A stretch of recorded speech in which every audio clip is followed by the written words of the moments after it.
I think I have some ideas. Okay, sweet.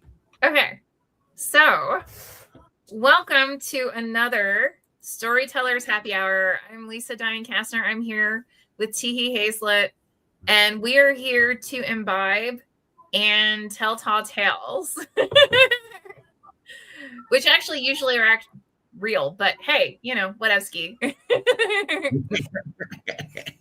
So, oh my God. So I literally just got back from Superstars of Writing seminars. It is Yeah. Yes. Oh my God, it was fabulous. The people were wonderful. The only thing that sucked was the air sickness. Altitude sickness. Oh. Which I'm 99% over. But yeah.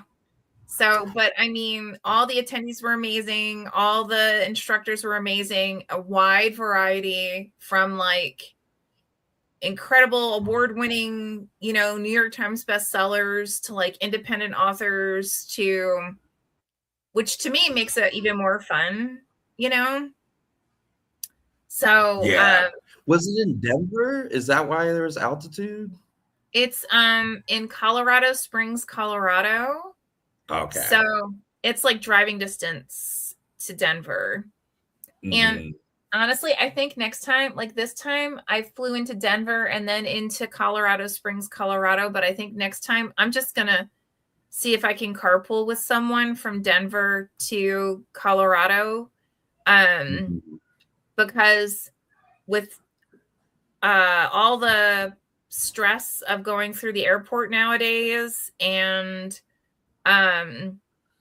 the flight delays and everything, it just seems silly not to. Yeah. Yeah. Although I must admit, I fractured my right arm. I'm on like the second half of recovery. But everyone, I was sure to wear a brace the whole time. Everyone was really super kind. Like TSA were like very amenable, and I flew Southwest and they were like, yep, you're pre-boarding, yep, you're good. So awesome. Yeah. Mm-hmm. I've never broken a bone except for my nose. I broke my nose one time exactly. Wow. Huh? How'd you do that? Oh my God. Okay. Story time. It is the Storytellers Happy Hour. So I was relatively new to New York City. I think about a year, maybe a year and a half in. And I'm on a date with this guy who is also a writer. He was a sci-fi writer. I don't know if he still writes. It didn't work out. But anyway, writers tend to drink a lot. He was, I would say, something about him was very, very attractive to me. Like, I don't know. He had this like, this is gonna sound crazy. He had a weird face, but like occasionally he would like make a certain facial expression that was like really handsome. And I was like, whoa. But other times he would just look weird. And this is like right up my alley. I love weird people. So he asked me out on a date. We like ran into each other at bars several times. He asked me out on a date. And we go to some place in Hell's Kitchen, and they had a special on Long Island iced teas. And so I think they were only like, yeah, they were like something like less than $5. So Holy like shit. we are just, yeah, we were getting hammered, like complete, like bad. And then eventually, when you're that drunk, your mood can kind of change and shift and whatnot. So at a certain point, I was like, I think I'm done with this date. I also think I like desperately need to go home. So I get up, I pay my tab, I walk outside, and I immediately walk into a metal light poles, like full head first, hit my nose, broke my nose, fell down. Oh no. Yeah. Was only out for like a split second. there was like, I could tell that I had the choice to like lose consciousness, and I did. I was like, oh, this feels easier. But then I came right back.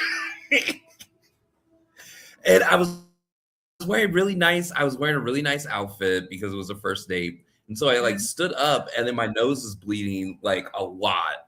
Wow. And thank God I was like, I leaned forward super fast so I didn't get blood anywhere on me. And of course, the guy who was on the date, he came out and saw, but he's drunk as hell too.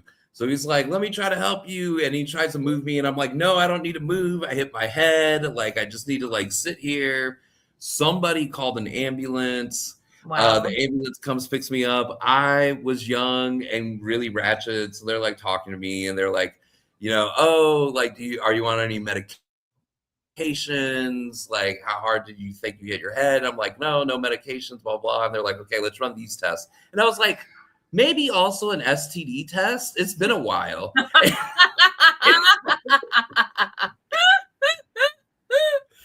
And they're like, okay. They take me to Bellevue Hospital. I was super, super drunk. They moved my nose back into place and let me sleep it off. And then I went home. And then a couple months later, I get a bill. And like, it's 2026. I don't live in the United States anymore, so this is fine. I get the bill, and the bill is thousands of dollars because of that ambulance ride. And Wow. I'm wearing a face gear still. It was a couple weeks after. I had to wear this like face gear to keep my nose straight for a while. And I was like, fuck, I don't have enough money to pay for this. So what do I do? What do I do? And thankfully, you know, around Occupy Wall Street, there's that book that came out, like not a published book. It was like freely available online, called Occupy Debt. And it's all about how to get out of debt. So one of the first things they teach you is to like make the creditor prove that you owe the debt. So I call the hospital, and I'm like, I don't remember going to the hospital, and I got this bill for the hospital. Like, you need to prove to me that I actually went to this hospital and got all these things and spent the night there. Cause like, I can account for my time, and I was not there. Complete lie. They did an investigation, and their investigation determined that I was not there. Yay! Cheers. Wow. So, lesson learned, folks at home. Make people prove that you owe the debt. A lot of times they can't prove it, and then the debt just gets wiped. Wow. Well, so how I basically broke my arm, it was New Year's Eve, no joke, and I was coming home from a couple of parties, and it like never rains in LA, but for some reason we keep having these like rain cycles lately, and it is like pouring rain, and I'm like, okay, you know, I'll just get inside. So I get out of my car, and I'm walking. Teehee's live with me, so you know exactly what I'm talking about. I'm like walking along the back into the side door to the kitchen, and I slip and fall on wet leaves, and I fall onto the concrete, like the corner of the concrete path right here, like just slam, and I hit my head, right? And it's the kind of hit where you bounce, and I'm in so much pain, and I'm thinking, this can't be real. Like, this can't be real pain. Like, it's too, like, I'm mentally exaggerating this, right? 2 security guards. So I live near USC, and they have security guards come out usually like, you know, Thursday through Sunday nights. And, you know, because a lot of the I was going to say kids, a lot of the college students actually live in our area as well. So 2 of the security guys come running over, and they're like, oh my God, are you okay? Are you okay? And they take one look at me, and they're like, "Oh, I am so sorry." And I'm like, "Why are you sorry?" I literally said, "Why are you sorry? You didn't do anything, right?" And then, like, in my head, I'm like, "Okay, I've got to man up, right?" Like, I can't, like, and like, so I'm like, I like tough it out. I get back into my house. I take like 5 ibuprofen, like no shit, and I go to bed, right? And so the next day, my whole right side, the kind of hurt that it's like numb hurt, like it's like the over the top kind of hurt, So I'm just very careful how I move. But then dumbass me decides I'm still going to go to the gym. So I go weight lift, and I'm just like, I'll just lift less, so it won't be as painful, right?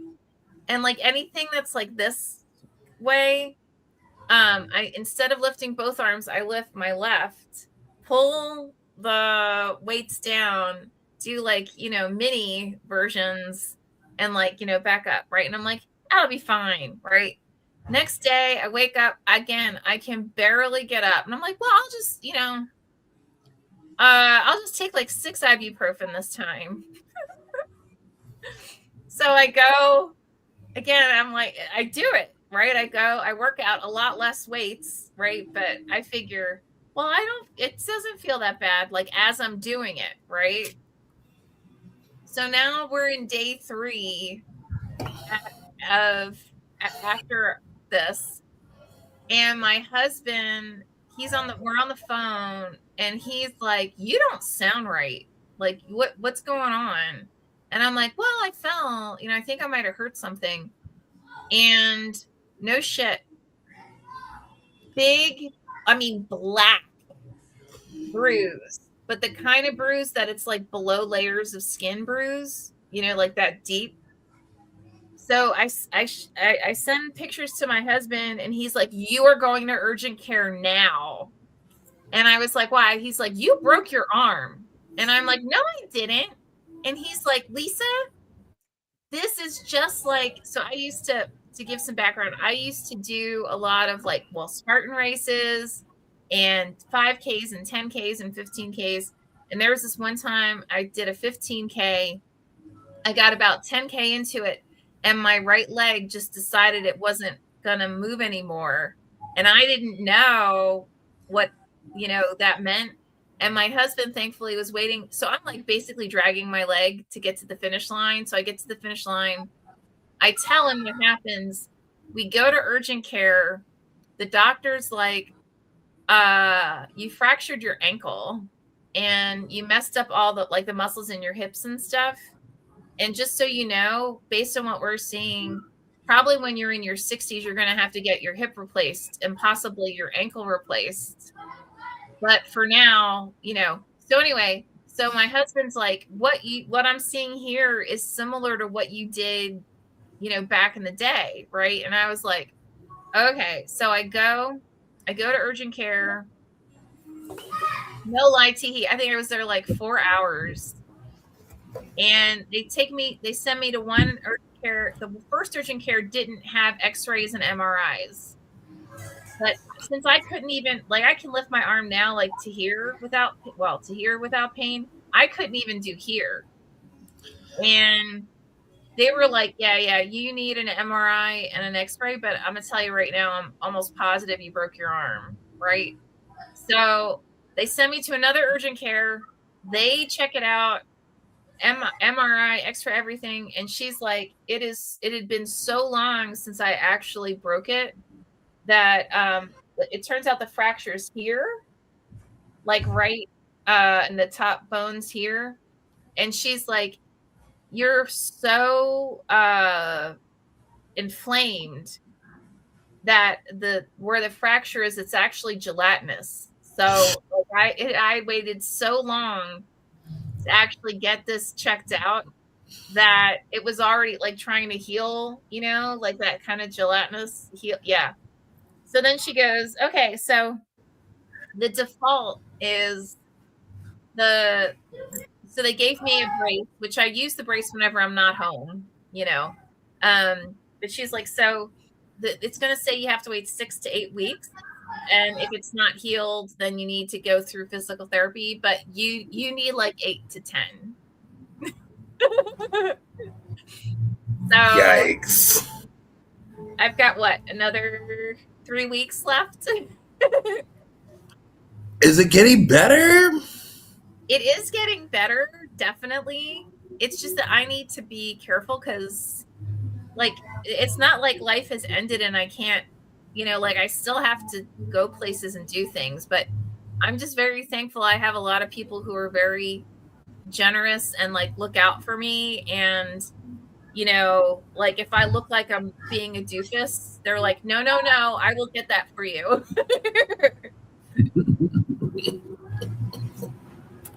So, yeah. So you've broken. Sorry, go ahead. No.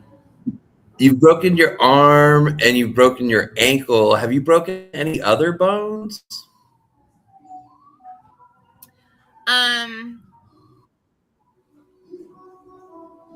I don't think so. I've more so like whacked out like the muscles, like which is why my hips whacked out, because I used to do kickboxing, and it turns out that when you do kickboxing, I don't think you can see this, but you're supposed to have your legs straight like this, right? Mm-hmm. I was doing it where my leg was slightly tilted, and I didn't know that was actually like a major, you're now effing up major muscles in your hip joint. So that was another one where I didn't end up in urgent care, but I ended up at the hospital, and or at the doctor's office, and they were like, yeah, you effed up like all the muscles there. And they sent me to physical therapy because my muscles were all so like whacked out that they had to be like massaged back. Whoa. Yeah. So I used to do kickboxing during the pandemic based on YouTube videos. Yeah. Oh. When we were stuck in our houses, I ordered a kickboxing dummy and the gloves and the pads, and would put YouTube on like kickboxing for dummies and just like practice as like my exercise. Yeah. And I really liked it. I was doing a lot of weird things with my diet at the time too, because I was bored and I was at home. So I lost a ton of weight. And so now I think about it, I'm like, maybe I should get like a kickboxing dummy again. Maybe. But this makes me worry because I didn't have a coach or a trainer or I had like YouTube videos. So like my form could be not bad and I would not know. But you would, I mean, if you had hurt yourself, you'd know. Oh, That's true. That's true. No. Yeah. So so right now I can't work out at all because my whole body, even though it's technically my shoulder, my right arm, it actually affects your whole body. So I can't work out at all for another 4 weeks, something like that. Yikes. Yeah. But that's what it's gonna take for it to heal. Right. Exactly. It's like, okay, fine. And I'm great at looking really pathetic. Like,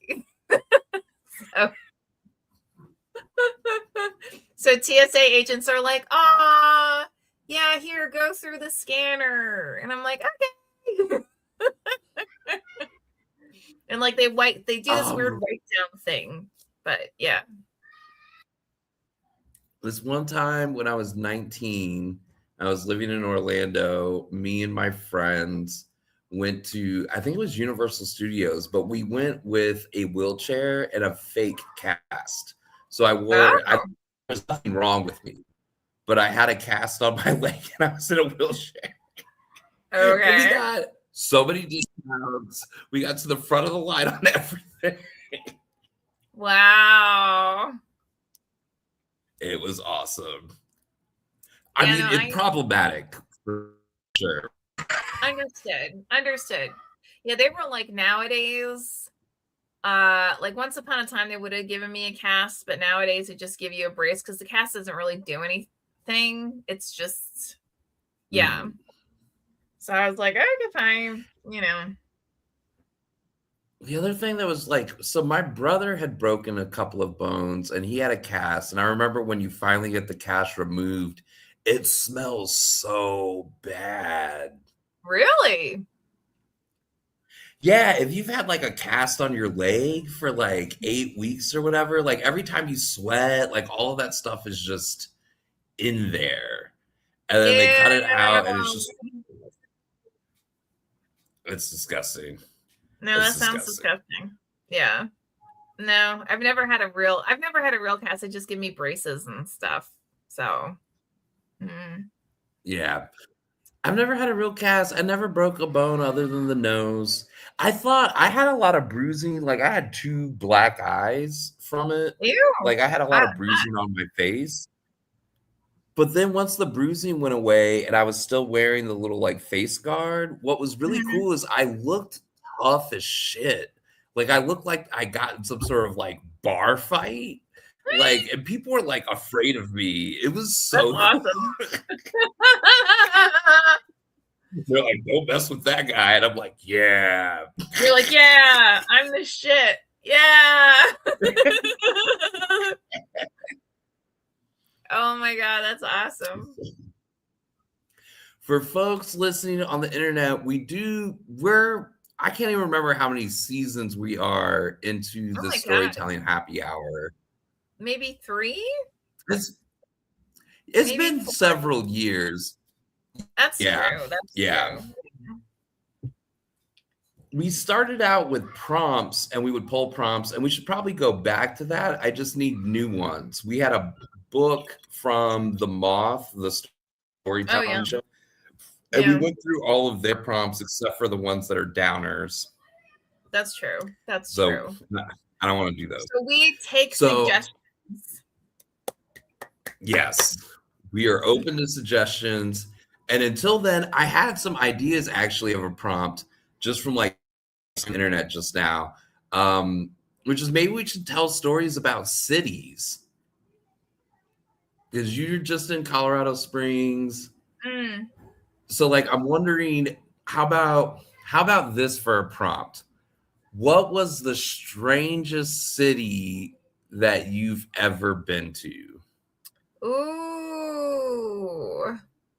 Oh, wow. Okay. Or the strangest reason why you ended up in a city. Okay, wait. Now I have to look up. Oh my God. Okay. No, that's not right. So I can't remember the name of the city, but you may actually know it when I tell you. So for years, I used to be in consulting, and I had a team that was like the majority of my team was actually based out of like Bangalore or Mumbai in India. And I would visit at least once a year, if not twice a year, actually usually twice a year for about 2 weeks. And it was both to like catch up with my team, the guys on my team, but also like meet with their management and find out like what was going on and, blah, blah, blah, blah, all that kind of stuff. Like if there's anything they were worried about. And my boss at the time, he was like, okay, the flight is exhausting because it is like, all right, now I have to look this up. Hold on. Let's say Bangalore, India. So a nonstop flight to Bangalore is, oh my God, it's really cheap.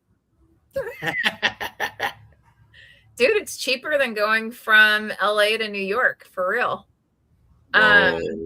Right? Isn't that wild?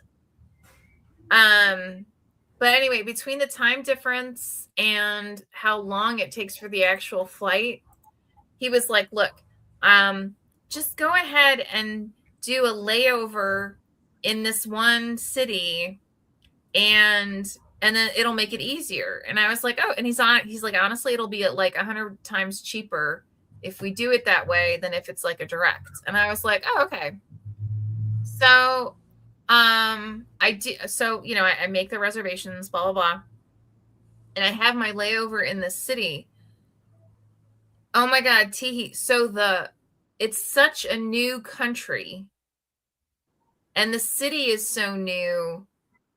It was as if like you take Vegas and the Taj Mahal and you up it by 100% and you make everything that it was just built a year ago. And was it Dubai? Yes, thank you. And I was so freaked out because everything was it's like elaborate, but like the kind of elaborate that you would expect from like something that was built 300 years ago or 500 years ago, but you can tell that it's all new, right? And at the time, there weren't enough people really who lived in the area, because most people who were there like I was, right? Like, this is just like your layover to something else, And it just really, and it had this empty feel to it, right? Like this hyper rich, but yet everything was super cheap, and there was nobody there. And it was just like that whole combination just made you go like, this is so strange. So yeah, that was the weirdest, I'd say, if that makes sense. That does make sense. I've been in Vegas when Vegas was not crowded, and it's just so many like long hallways between casinos and stuff like that. And you're like what is this? Oh. Well, tell your story, and then I have what was your wildest concert experience? Oh, okay. So my weirdest city, I think, and like this might break a lot of people's hearts, is what it is. Montevideo, Uruguay. Oh, I went. Yeah, it's parts of the city are beautiful. None of those parts are the parts from the airport to the city. It actually looked really, really dirty. And like, I live in Mexico, right? And like, things are kind of dirty here. Not to like, dabble in stereotypes about Mexico, but like, we don't have like dumpsters, like neighborhood garbage dumpsters. We have a garbage pile, and then the garbage trucks come and just pick up. Like there's no thing to put it in. Got it. So it can get a little weird here in Mexico, in my part of Mexico. Mexico City is probably different. Montevideo was dirty. And they had like a lot of graffiti. I like graffiti when it's pretty, but this graffiti, some of it was, but some of it was not. And I went there because apparently they have one of the most progressive governments on earth.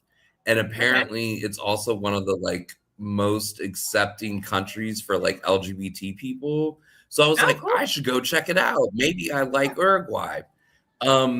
I was not able to make friends in Uruguay. It is a culture where, well, for one thing, the bars in Uruguay, you can't sit at the bar. There's some like law in the town. You can only sit at tables. No one can sit at the bar.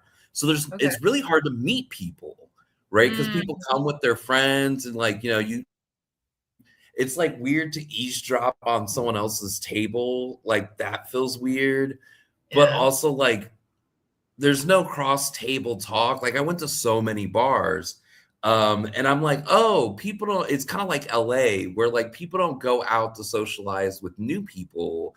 They go out to socialize with the group of people they went out with. Yep. And that's it. And so I was like, oh crap. I was there for 3 weeks. So I was like, I need to try to find a way to make this work. So if just getting drunk at the bar is not enough for me to make friends, I was like, take 2 or like strategy 2. I'm going to go to karaoke. Oh! And I'm still butthurt about this. There was a karaoke place that was called 24/7 Karaoke. And on their website and their social media platform, they say that they're open 24/7. They were not. They were only open on Fridays and Saturdays and only for 4 hours each time. So only 8 total hours out of the week are they actually open. And every single time, yeah. Also, false advertising for like a progressive country. I was like, there should be laws against false advertising. You can't call yourself 24/7 karaoke and only be open 8 hours out of the week. No way. I asked the manager why they were called 24/7 karaoke when they weren't open 24/7. And they said, because it sounded fun. It sounds fun, and it sounds like anything can happen here. I was like, yeah, but like, no, like not a lot can happen because you're only open 8 hours out of the week. You're only open 2 days out of the week. So I go, and I was maybe like 10 minutes late. Like they opened and I showed up 10 minutes later. And the karaoke queue was booked up for the whole night because people will wait outside and like rush in and put all their songs in, and then that's it. Wow. Which is very antisocial karaoke, I believe. And a lot of things were pretty, the not being able to sit at a bar feels antisocial. There was a bar across the street from my Airbnb that was called Bistro Cafe Bar Restaurant, and it was only open on Friday. Oh my! I was like, what is this? Oh my! In my mind, those were like 4 different things. But some terrible time meeting people. And the country, I don't know if they were going through a currency situation or not, but like in Mexico, well, in Puerto Vallarta at least, we're like a cash economy. Like not a lot of places take card. It is changing, but not a lot of places take card. So I'm used to like, I land, I take out a bunch of cash, and I'll just pay cash. So I'm like paying cash, but my cash is like spending really quickly, even though I had something like 100,000 Uruguayan pesos, but everything costs like 20,000. So like you kind of get through everything fast. So I'm like, okay, let me go to the bank.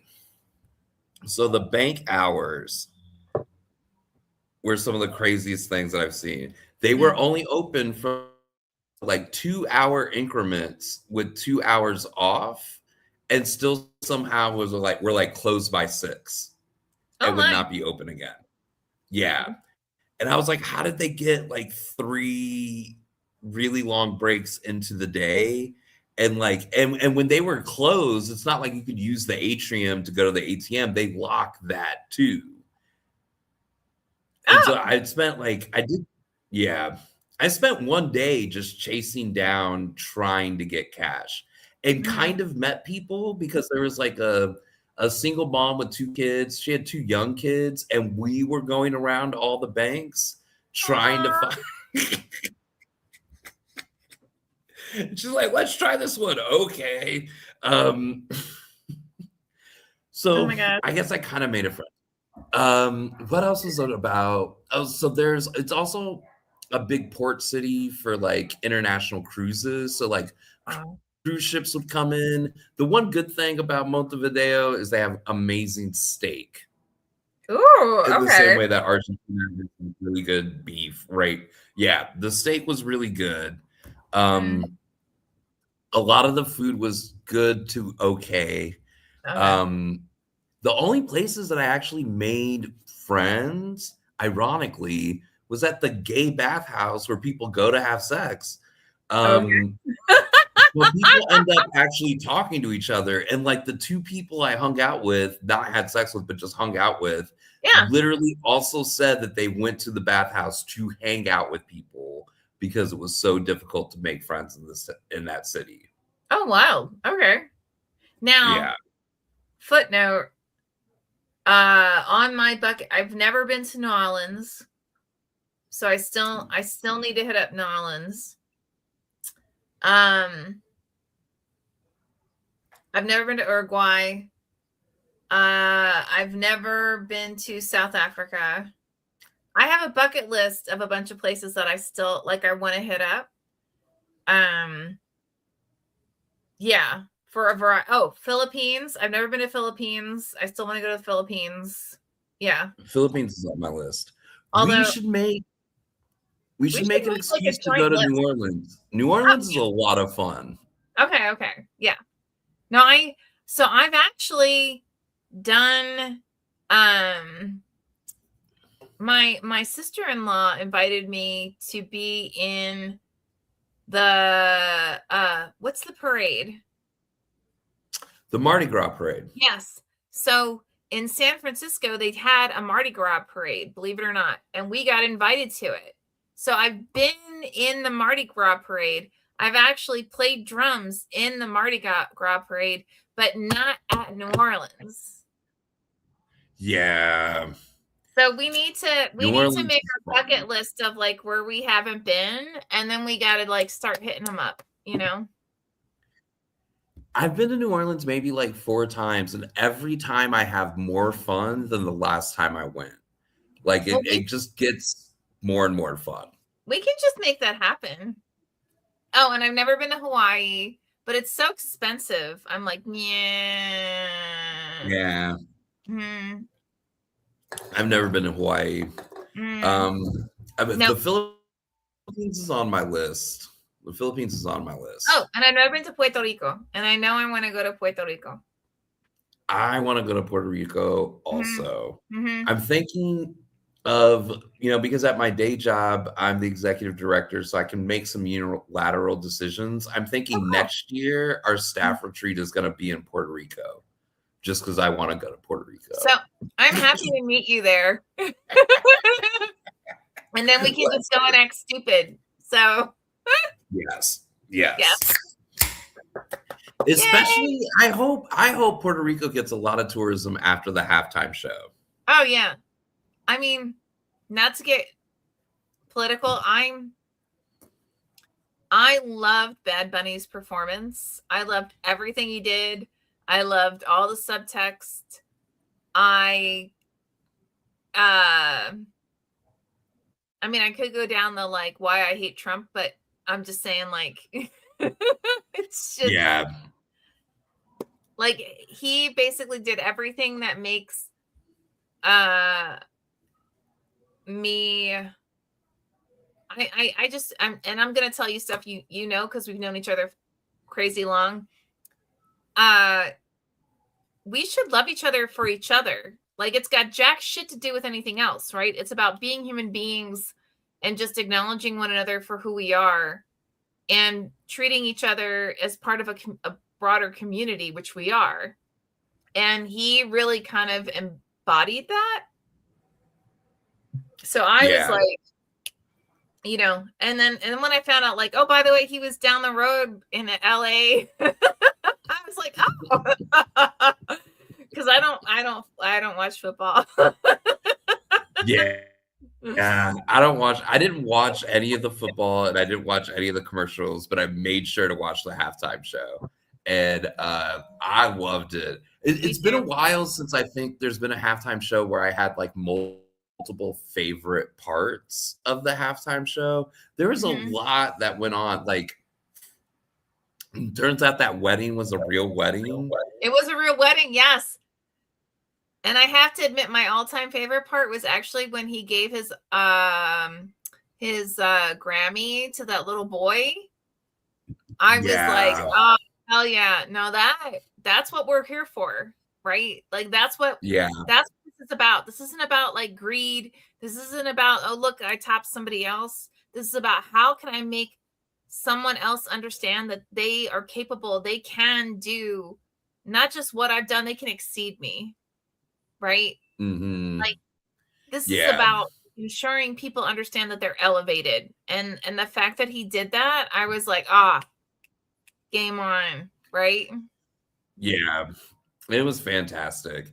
Here in Puerto Vallarta, they play halftime shows from years past sort of often in bars. So Monday after the Super Bowl, me and Luis went out to a couple bars and I saw the halftime show like 5 times in different places. People are just here in Mexico, they're just playing it at the bar, like the halftime show in its entirety. So you need to look up Bad Bunny on Saturday Night Live when he is the overprotective auntie. Oh my God. I was like, holy shit, I grew up with this auntie. Like, this is fucking awesome. It was. I'll check that out. Oh my God. Now I have to find it. It was so, it was, oh yeah. Hold on. Let me, yep. Okay. So we've got the protective mom. Here we go. Overprotective mom. I'm going to put the link to the YouTube. Okay. Oh my God. I laughed so hard. I was like, holy shit. It's like you grew up with me. Like, this is awesome.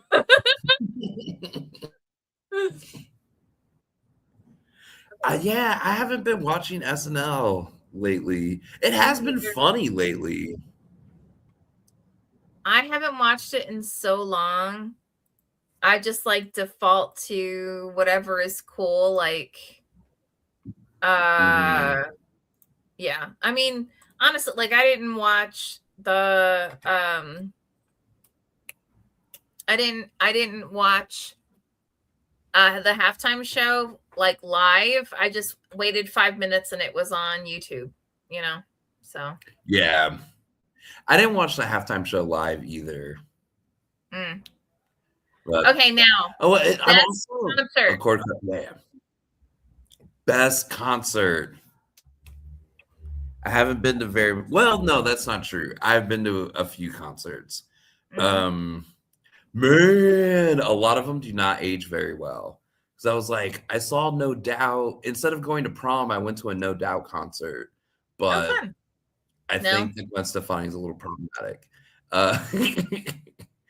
And one of my first concerts ever was Smash Mouth, but they're like COVID denier, anti-vaxxer. No way! Yeah. Weirdest concert. Weirdest concert. Or best concert. Weirdest or best. Either one.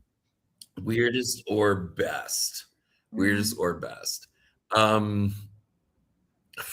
Yeah, okay. So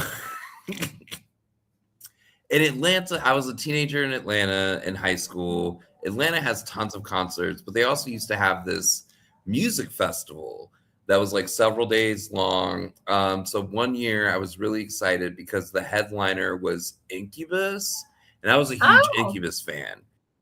But because they're the headliner, they go last. So I was there for like a whole Saturday, and there were a bunch of really good people that opened for him. Hoobastank opened for him. Oh, wow. Bush opened for him. I want to say maybe Puddle of Mud opened for them too. Like there was a lot of like big name, and like I had never known Bush. Garbage also opened for them.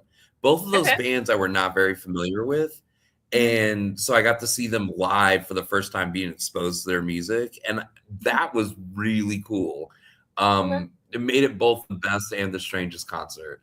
So then we finally get through everything. And like Hoobastank is playing, and they're not even like on TRL yet. Like it's that early in their career. So I was like, who the F are these people? And then 2 weeks later, they're on TRL and they're huge. Okay. Yeah. But at the time, I was like, why are they second to last? I don't get it. But I did like their stuff. And then Incubus comes on, and they just like launch into the first song, and it sounds not great. It sounds really not great. Okay. And the first song is like, it's a whole song, but then it goes into a medley. Love the main singer guy who's not really able to like hold the note the whole way. So then after the opening, he apologizes and he's like, I'm fighting off a cold, but we still really wanted to deliver the show. And I was like, oh, and also I was a teenager, so I was like, oh, that's sweet. But what makes it a weird thing is I never finished their set. It was so bad that I just left. Wow. Oh my. And super disappointed. He has an amazing singing voice. And he sings a lot. It's not like a screamo group. Yeah. But he had a cold that day. Wow. Well, okay, so I listen to everything. I listen to classical, I listen to opera, I listen to punk, I listen to hardcore, I listen to like, heavy, I mean everything. And I used to live on the East Coast, and I went through a period where, well, actually, I didn't just go through a period. There was a period where I think Atlantic City was trying to like reinvigorate their tourism, instead of just like locals going to play in the casinos, So they were like having a lot of concerts, and I was like, dude, all right, fine. So I would get all these ticket deals for all these different concerts. And because I lived in Center City, Philadelphia, it was like a quick either like train ride or drive or whatever. Like it wasn't a thing. And it was cheap enough that I would basically go for the weekends, hang out, and I'd be able to stay at like a schmancy hotel in Atlantic City. And anyone who's been to Atlantic City, there are not a lot of schmancy hotels. I'm just going to put it there, right? So I get to stay at a schmancy hotel because it's relatively cheap, right? And by the way, I did this for Las Vegas too. Like when Las Vegas was going through their like reinvigorating, they would have all these incredible shows. Like you could get tickets super cheap, and you could get a hotel stay someplace at one of the casinos like super cheap. And I was like, woohoo, party. Okay, so I went on this one like cheap ticket site, and I was like, I thought I had gotten a ticket to see Foo Fighters. Now, mind you, I was never a big Nirvana fan, but like from the minute the Foos existed, I was like, oh my God, they are like genius. And I know Nirvana's supposed to be genius, but I'm just saying, right? So I make my hotel room, blah, blah, blah. And then I go to the concert, and it's in this like small like amphitheater. And I go to get my ticket like at the thing, and they're like, there's no ticket here for you. And I'm like, what? And I guess something had like effed up in the computer application, right, where it didn't go through. He's like, no, it didn't go through. And he's like, well, hold on. And they have this little side conversation. It turns out something got messed up with the computer application for getting the seats reserved. The entire center of the amphitheater, none of the tickets had been bought. So they got me a ticket like square in the center of the amphitheater. And so I was like, okay, I was the only one It was the most amazing concert of my entire life. I swear it was as if the band could see me, 'cause I was the only one there. They had sold the tickets in the front rows, like the first 10 front rows, and all the tickets in the back, but none of them in the center. I was the only one in the center, because when you went online, it looked like all the tickets had been sold, but it was only when you actually went to get your ticket, like if you were behind the scenes, did it show that none of the seats were sold. That's amazing. And Foo Fighters have like a lot of really good songs. Oh, hell yeah. Oh my God. I'm afraid to go see them again because I don't think I'll ever experience that ever. Yeah. But it was serious. It was as if he was looking, the lead singer was looking right at me like, why is she the only one there? And I'm like,